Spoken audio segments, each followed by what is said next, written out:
Where gold has long been the lifeblood of the economy, Ghana is stepping into a new era, one defined not just by extraction, but by accountability, transparency, and the determination to claim its rightful share of the wealth that lies beneath its soil.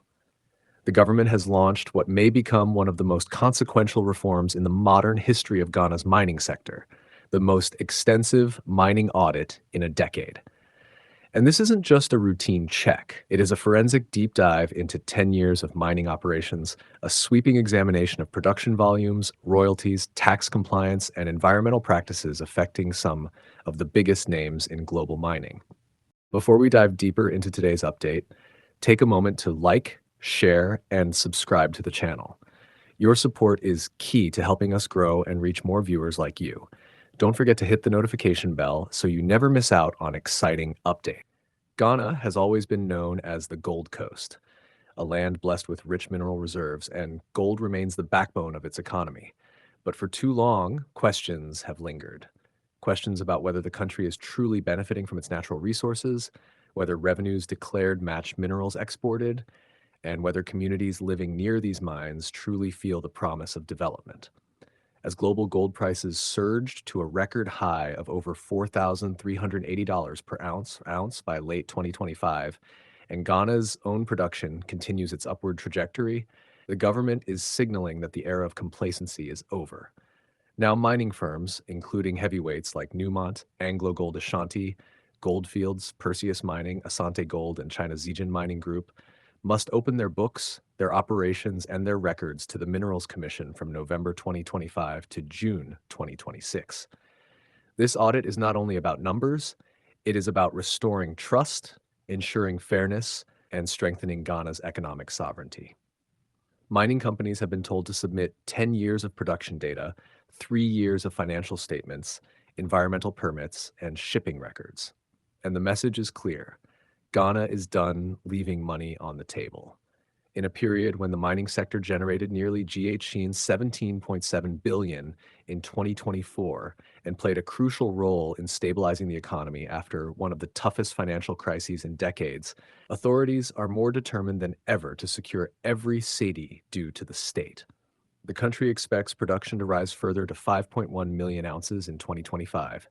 And at a moment when gold is at record highs globally, every ounce matters. Every royalty, every tax payment, every community benefit agreement.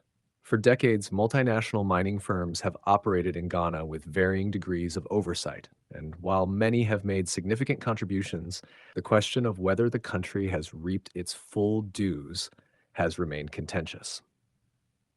The last major audit in 2015 uncovered discrepancies and sparked disputes with some companies. But since then, the sector has expanded, new investors have entered, and global gold demand has grown dramatically. Now, walking into a new cycle of economic rebuilding, Ghana is telling the world it intends to tighten its grip on its mineral wealth, make sure the figures align, and build a system where mining not only extracts value, but leaves lasting value behind. This nationwide scrutiny will begin with Goldfields Damang Mine and Perseus Mining, and conclude with Extra Gold's operations in Kibi in June 2026.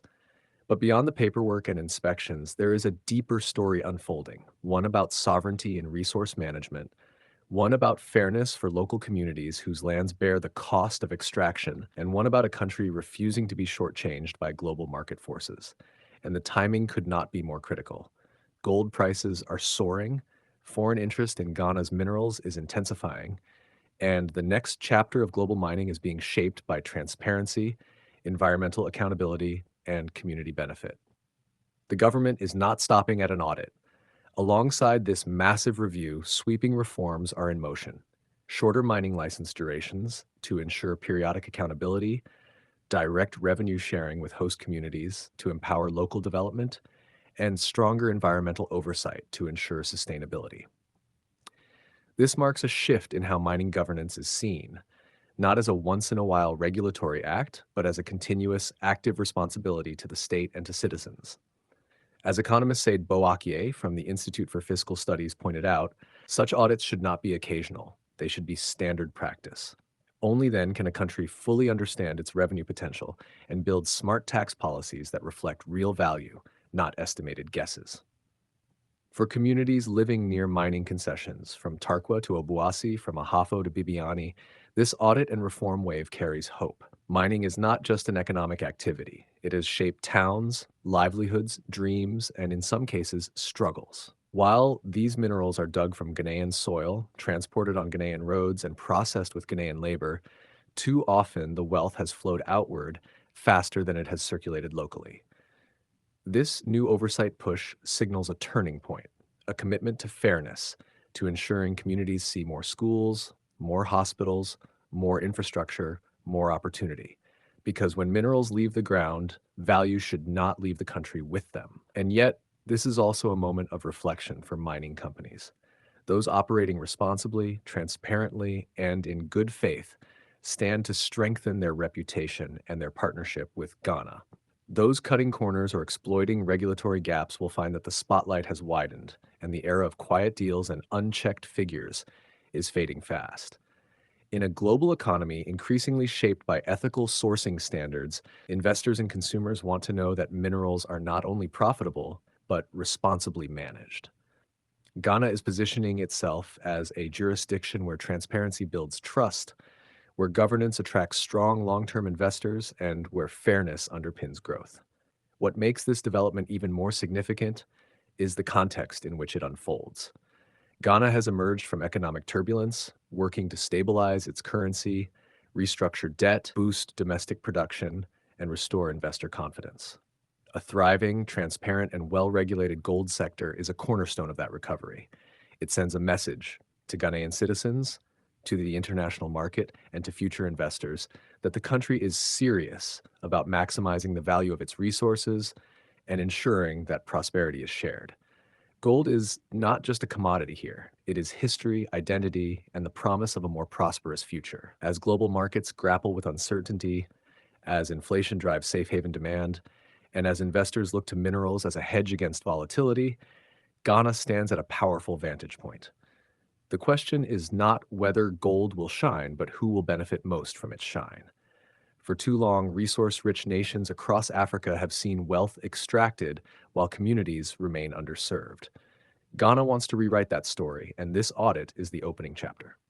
Imagine the impact if every ounce recorded truly reflects production, if every royalty is paid in full, if every environmental obligation is met, and if every community receives rightful development support.